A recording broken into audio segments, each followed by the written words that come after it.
after 4 games. Who here likes Brest? I like the shape of them. Yeah. Yeah, no, I do. I mean, you look at the setup from the manager he's got. You know, Nice he's got a setup, back huh? four. Nice He's setup. got a front 2 tonight. Yeah, two big pair up front that are going to try to trouble. Just work off each other. Yeah.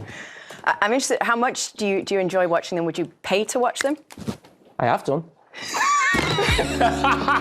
These comments, in the build-up to a match featuring French club Brest, would make almost any football pundit get cancelled on the internet.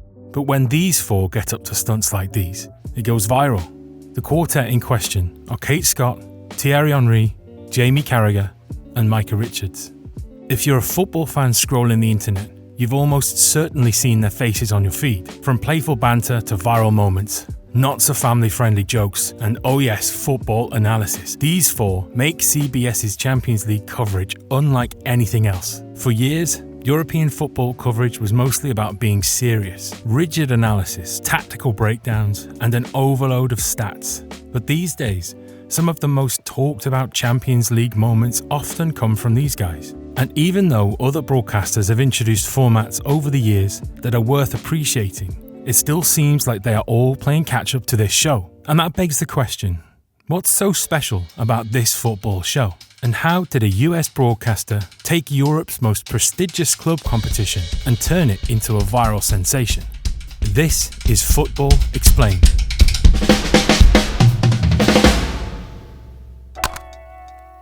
At the core of CBS's magic is its team, a chaotic, football-loving quartet that feels less like serious, rigid pundits and more like your football-mad friends at the pub.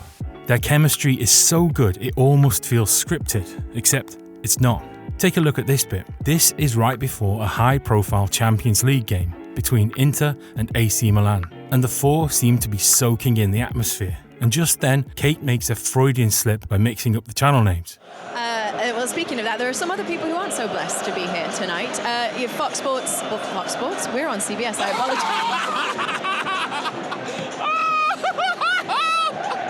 We're all going to get sacked! So sorry. Is there any jobs going to Fox? You know, so the teleprompter had just... Their reaction, follow-up jokes, the whole thing just works. To drive the point home, the clipped video on YouTube has 4.8 million views. And a quick look at the comments will tell you everything you need to know about the support this show has. Having said that, there is some method to the madness. Let's break it down. Kate Scott is the engine of the show. Fluent in 4 languages and armed with a razor-sharp wit. She is the bridge between chaos and the show's structured format. With several years of broadcasting under her belt and having hosted the FIFA Ballon d'Or ceremony previously, she brings the hosting experience to the table. Then there's Thierry Henry, the legend who needs no introduction, one of the greatest Premier League players ever. Henry is the brains behind the show. He brings a calm authority with his dry humour and deep insights. He's not afraid to joke around, but when he speaks, you listen. Meanwhile, Jamie Carragher brings a unique combination to the table. Having played decades at top-level football, and with years of punditry experience, he injects the unpredictable energy of a cheeky Scouser. His stories and playful nature set him apart from his usual Sky Sports persona. For instance, you won't be seeing him doing the gritty on Sky.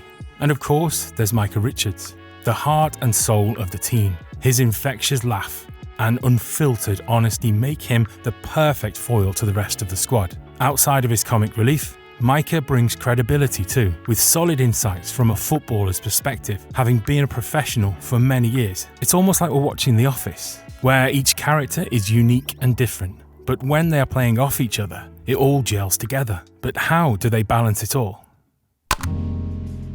The show draws inspiration from NBA's Inside the NBA, blending humour and analysis in a similar fashion.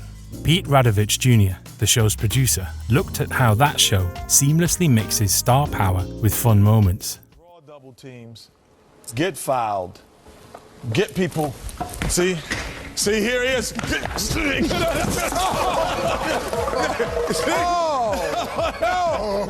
Just like Shaquille O'Neal and Charles Barkley on Inside the NBA, The football stars don't shy away from being the target of jokes, despite being the biggest names on their shows respectively. Even the guests are in on it when they are joking around with the hosts, like with Bellingham here. Finally, when you defend, because you had to do a lot of defending, you look like Jamie Carragher. When you attack, sometimes you look like Thierry Henry. Oh, right? Not Micah, no? And in the set pieces, you're like Micah. I'll take that. It's a good combination of 3 players. Or with Haaland here, where he clearly knows about the awkward nature of the show. Felt it in my stomach today. Anywhere else? What does that mean? Why are they always asking these awkward questions? I'm asking this always. I'm asking this myself the same thing every time. But we managed to win it as a team, and in the end, that's what really matters. You speak about the pressure. We spoke to you a few months ago at the Etihad. As you just saw, as soon as the joke's done, they steer it back to their professional selves. And when the moments call for it, they know how to put on the straight face. Their discussion on racism in football surrounding Romelu Lukaku after he was sent off for a celebration in response to racist abuse shows that they're not afraid to tackle the big, delicate issues with nuance and depth that few others dare to match. The tactical breakdowns feel personal, especially with Henry, because of his experience as both a player and a coach. Having played in multiple countries, he's able to connect with players on a deeper level during post-match interviews, when he analyses what makes great players tick, or what strikers could be doing differently. His expertise shines through, making his insights some of the most compelling parts of the show. And if the conversation is getting too serious, or not going according to plan, there is always Micah or Jamie to lighten the mood. This is in contrast to some of the heated arguments we have seen on other sports networks. In fact, Jamie Carragher once mentioned in an interview that this kind of show wouldn't be possible in England. I don't think you could do the show in England, he says. The rivalries between football supporters are so tribal. It's probably less so in America. And it's the Champions League.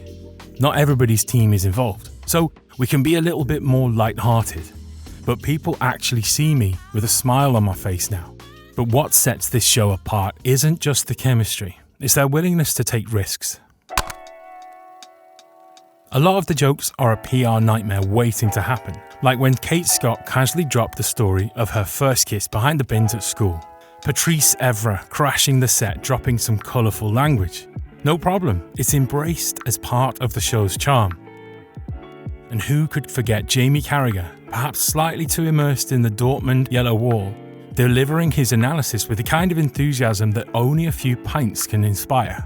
They'll talk about Beckham's sticky stuff, and about Candy Shop on air and still keep their jobs. They'll roast each other to such a level sometimes that most people would take them personally and walk off the set. In fact, Kate Scott's intros have become a signature part of the show, especially when she's roasting Micah Richards. From jabs at his brief Champions League career to cheeky digs about his self-proclaimed star status, her quick wit always gets the show off to a hilarious start. They'll even go on to butcher foreign languages, like with this one here. Mi delantero favorito and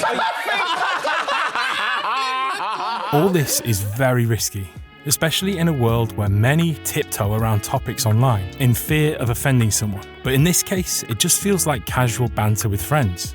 This chaos isn't just random, it's calculated, authentic approach that keeps fans glued to their screens. While other networks would try and brush moments like these under the rug, CBS does the opposite. They put these risky moments front and centre and amplify it even further on social media. And so even if the show is primarily tailored for an American audience, it has now gained a huge following worldwide thanks to their social media strategy paired with these high-risk moments. They're not trying to be perfect, they're just being themselves. It's risky, but it gets the biggest reward in the form of fans who keep coming back. A peek into the comments anywhere will tell you that fans wouldn't have it any other way. In fact, it's not just fans who can't get enough of the show, it's other managers and footballers too. So it goes without saying that with their high-risk approach, they have gotten high rewards. But it's worth noting that the edgy humour can also be a double-edged sword. It's clear that the producers of the show want these characters to be as open as possible. But when you fly too close to the sun, you will get burned. In one episode many months ago, Jamie Carragher got a little too excited and made a comment that perhaps is a better fit for Michael Scott or David Brent.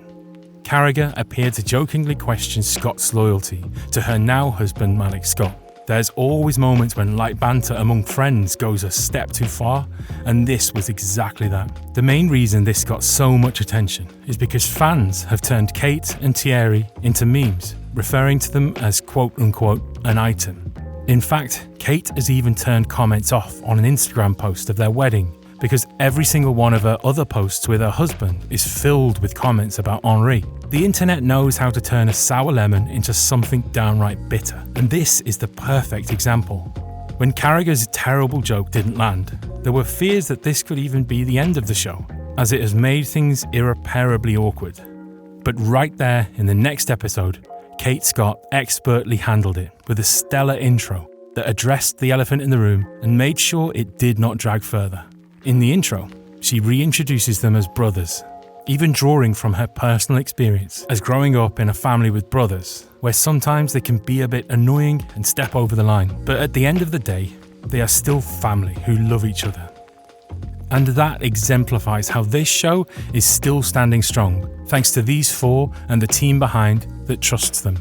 Despite its challenges, and even with the same characters over and over, this show is capturing new audiences like nothing else. Whether it's Match of the Day evolving through the decades to become a household name, or Football Crazy for fans in Asia in the early 2000s, or more recently Sky's innovative approach to football broadcasting, every generation and culture across the world has a football show that has stuck with them as fond cultural mantelpieces. And if this show from CBS keeps writing the script for football fans across the globe, there's no doubt that their laughter will ring louder than the final whistle. And they too will become a generational name for football fans.